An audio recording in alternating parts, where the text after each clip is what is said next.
오늘날 우리가 그 여러 가지 다양한 문화권 속에서 살아가고 있습니다. 특별히 미국의 현상은 그야말로 전 세계 문화를 다 모아다 놓은 박물관 같은 그런 현상 속에서 우리가 살아가는데, 그래서 우리 언어, 습관, 또 우리의 사고방식, 무슨 복장, 그런 게 다 다릅니다.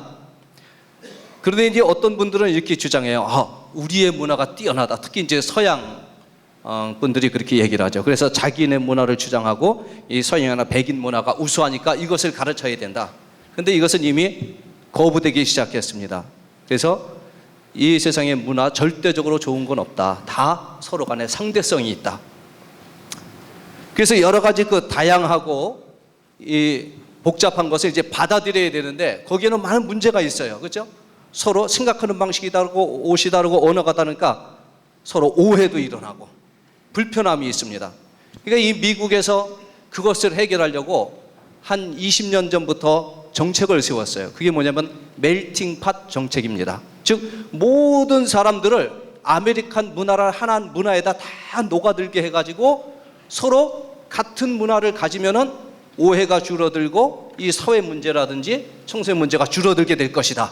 그래갖고 열심히 정치에서나 교육 정책에서나 그런 데서 그것을 적용을 했어요.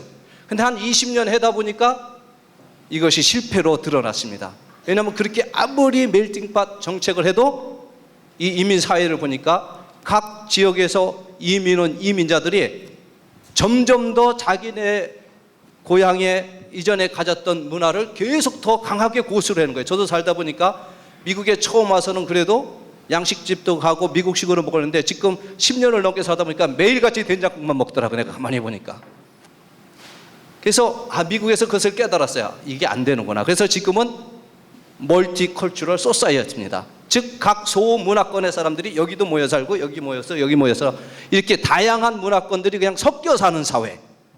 이것이 멀티컬처럴 소사이어티인데, 참 이것이 어떻게 보면은 불편하고 힘든 거지만은 이것은 하나님께서 우리에게 주신 굉장한 다양성이라는 거예요. 내가 생각하는 방식과 저 문화권을 있었던 사람들이 생각하는 방식이 다르기 때문에 우리가 더 많은 지혜를 얻을 수 있어요. 우리가 알지 못했던 것을 더 알 수 있습니다. 심지어는 남녀로 하나님께서 지어 놓으심으로 인해서 남자가 가진 특성을 여성들이 남성을 통해서 누릴 수 있고, 또 남성은 여성이 가진 특성을 통해서 남성이 또 그걸 누릴 수 있고, 동서양이 서로 자기가 가진 그런 그 특성들을 통해서 서로 간에 좋은 영향을 주고 더 많은 것을 누릴 수 있다는 거예요. 그래서 이 시대에 우리에게 가장 필요한 능력이 뭐냐? 그것을 저는 인터컬처럴 컴피턴스라고 그래서 생각을 합니다. 이게 다문화 교류 능력이라고 제가 임시로 그렇게 번역을 했는데, 즉 여러 가지 그 문화권을 다 이해를 하고 그것을 서로 넘나들면서 어느 것은 거부하거나 어느 것은 이해 못하거나 내 것만 주장하는 것이 아니고 각 문화를 다 이해를 하고 잘 이해해서 그것을 서로 잘 어우려 가지고 일을 해 나갈 수 있는 능력, 그게 이제 다문화 교류 능력인데, 우리가 이것이 오늘날 이 시대에 우리 신학자들 또 목회자들 또 선교사님들이 이 능력이 가장 필요하다고 저는 생각을 합니다. 그래서 우리가 성경을 보면은요, 이 성경 문화가 성경의 사건들이 결국은 전부 다 이 이민자들의 문화예요. 여러 번 우리 연사들이 말씀해 주셨지만은, 그래서 히브리 민족이라는 그 히브리의 어원도 즉 이주자들이라는 뜻입니다. 그들이 계속 이주하면서 살았어요. 하나님께서는 하나님의 선교사를 부르셔갖고 이 히브리 민족을 불러서 이주하면서 전 문화권 속에다가 하나님의 뜻을 전하도록 그렇게 한 것이 성경 기록이거든요. 그런데 이렇게 이 다문화를 경험한 성경의 많은 사람들 중에서 가장 뛰어난 인터컬처럴 컴피턴스가 가장 높았던 분이 누구냐면 바로 우리 주 예수 그리스도입니다. 우리 예수님은 하나님의 문화권 속에, 신의 문화권 속에 하늘에 사셨던 분이에요. 그런데 그분이 하늘의 문화를 버리고 인간의 문화로 들어오셨어요. 그것도 아주 어릴 때부터 시작해서 인간의 모든 어린 경험들, 청년의 경험들, 성년의 경험, 인간이 생각하고 느꼈던 모든 인간의 문화 속에 들어오셔가지고 일을 하셨는데, 그분의 원래 문화는 신적인 문화임에도 불구하고 이 타락한 인류의 문화 속에 들어오셔서 하나님의 메시지를 전하는데 전혀 변개가 없이 정확하게 전하셨다는 거예요. 그래서 이 예수님의 이 다문화 교류 능력, 이것을 오늘날 우리가 본받아야 되겠다. 저는 그렇게 생각을 했습니다. 그래서 이것을 오늘날 우리가 적용을 해야 되는데, 그러기 위해서 먼저 우리가 문화가 무엇이냐, 그것을 정확하게 먼저 이해를 해야 된다고 저는 생각을 합니다.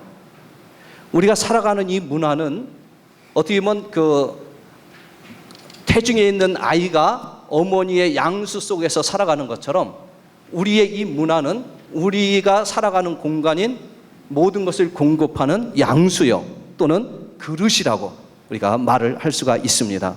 그래서 이 문화가 깨끗해야 아기가 잘 성장하는 것처럼, 문화가 깨끗해야 오늘날 우리 인류들이, 또 우리 크리스찬들이 바르게 성장을 해야 되는데, 그래서 이 문화를 변혁시켜야 된다는 것을 우리 앞에 최규남 박사님도 말씀해 주셨고 여러분들이 말씀을 해 주셨는데, 근데 이 문화를 바로 이해하려면은 문화가 무엇이냐, 그 문화를 잘 구분해야 되는데, 저는 그 문화를 두 가지로 구분을 했습니다. 뭐냐면 외면적 문화와 내면적 문화가 있어요. 외면적 문화는 오늘날 우리가 살아가는 모든 사회제도, 또 우리가 만지고 느끼고 사용하는 모든 생산품들, 우리가 입는 옷, 언어, 이런 것들이 전부 다 외형적인 문화입니다. 그런데 그런 외형적인 문화 말고 내면의 문화가 있어요. 그게 바로 뭐냐면 우리들의, 인간들의 세계관입니다. 인생관, 신앙관.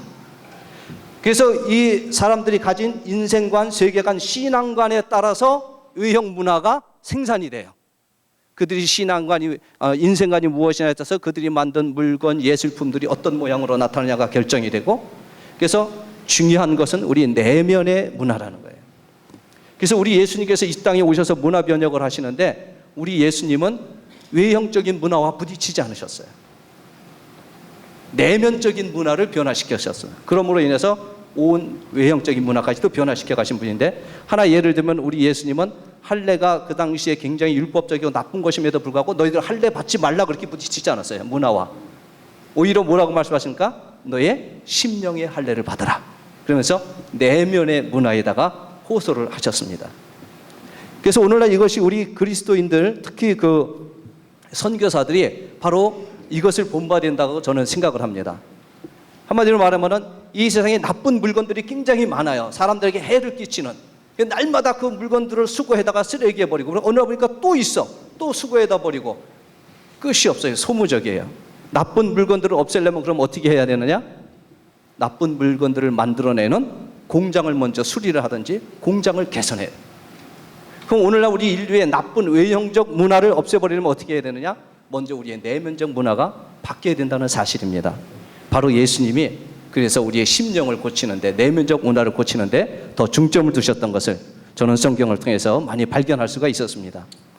그래서 이렇게 우리 이민신학은 이런 문화를 잘 이해하고, 이 문화의 장단점이 무엇인지, 왜 여기서 어디에서 이 외형적 문화가 기인하게 되었는지, 이것의 좋은 영향, 나쁜 영향이 무엇인지, 이런 것들을 잘 이해하고 그것을 효과적으로 잘 일할 수 있도록 하는 것이 바로 다문화 교류 능력인데, 우리 이민신학이 이것을 감당해야 된다고 저는 생각을 합니다.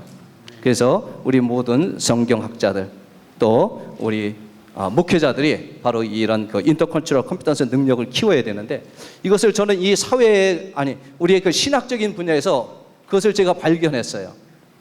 우리 성경 신학은 주로 성경의 사건들, 바이블 스토리를 연구를 합니다.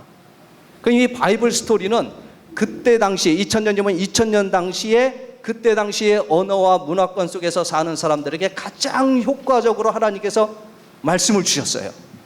아마 오늘날의 문화로 주셨다면 그때 사람들이 이해하지 못했을 거예요. 그러나 그때 당시의 문화와 언어를 읽고 그때 당시의 사람들에게 그 말씀을 주셨기 때문에 가장 그 당시의 사람들에게 이해하기 좋은 정확한 말씀이에요. 우리 하나님은 그렇게 효과적인 분이거든요. 이제 이것을 주로 집중적으로 연구하는 분들이 성경 신학자들입니다. 그런데 이제 조직 신학자들은 그 성경에 나오는 여러 가지 바이블 스토리 중에서 성경에 하나님이 말씀하시고자 하는 핵심이 무엇이냐, 그 원리를 연구를 해요. 그래서 그것을 조직적으로 정렬을 합니다. 그래서 주로 이제 조직 신학자들이 하는 일들입니다. 그들은 이 문화적인 요소를 자꾸 이제 분별을 하고 구별을 합니다. 이건 문화적인 요소고 이것은 하나님의 원래 원하시려 했던 원리요 핵심 메시지다. 그런데 오늘날 우리 목회자들이나 실천 신학에서는 현대 문화에 굉장히 집중을 합니다. 우리 지금 상황이 이런데, 우리 교회 뭐 교인들이 이렇고 상황이 이런데, 그러면서 거기에 이제 맞춰 가려고 노력하는 것이 실천 신학자들 또는 이제 현대 목회자들 또는 이 선교사들의 그런 핵심인데, 자, 그런데 그 세 가지 다 조금씩 문제가 있습니다. 그래서 성경의 스토리, 그것을 문학까지도 다 받아들여 갖고 그것을 끝까지 주장하는 사람들은 성경 신학자들인데 성경 신학주의자들이게 돼요. 그런데 그 모든 문화를 다 버리고 매일 원리만 주장하면은 원리주의자들. 한마디로 그것이 유사한 그 신학파가 뭐냐면 바로 신정통주의자들이 원리만 주장하는 거예요. 그런데 보수주의자는 옛날 문화를 주장합니다. 계속해서. 그런데 자유주의자들은 핵심은 버리고 현대 문화만 주장을 해요. 거기에다 핵심을 둡니다. 그래서 따로따로 지금까지 분리되어 왔던 현상을 제가 발견했어요. 그런데 바로 인터컬처럴 컴피턴스 이 능력을 갖추면, 다문화 교류 능력을 갖추면, 성경에서 서투르에서 말하는 문화가 무엇이고 하나님께서 하나님의 메시지를 그때 당시 문화 사람들에게 이렇게 문화의 그릇에 담아서 전해주셨구나. 그래서 거기서 핵심을 잘 분별해내고선 거기서 하나님의 원리를 발견을 합니다.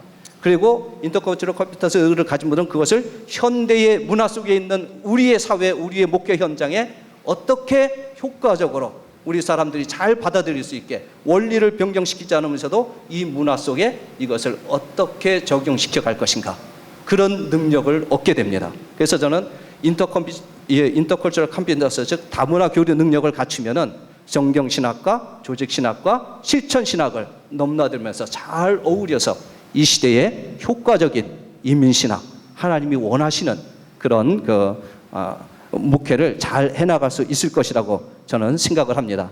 그래서 이 시대에 우리 신학자들, 목회자들이 또는 장래의 지도자들이 가장 신경 써야 될 것은 이 다문화 교류 능력, 즉 인터컬처럴 컴피턴스를 높이는 데에 우리가 많은 노력을 기울여야 된다고 저는 생각을 합니다. 그래서 성경의 문화를 잘 이해하고 거기서 하나님이 주시는 하나님의 말씀의 메시지의 핵심이 무엇이고, 이것을 과연 나에게 주어진 이 양문이들에게, 나에게 주어진 이 문화권 속의 사람들에게 어떻게 효과적으로 이 문화의 그릇을 담아서 잘 전달할 것인가, 이것을 우리 이민신학이 연구를 해가고 또 이 인터컬처럴 컴피턴스를 통해서 이것을 효과적으로 우리가 이루어 나가야 된다고 저는 생각을 합니다.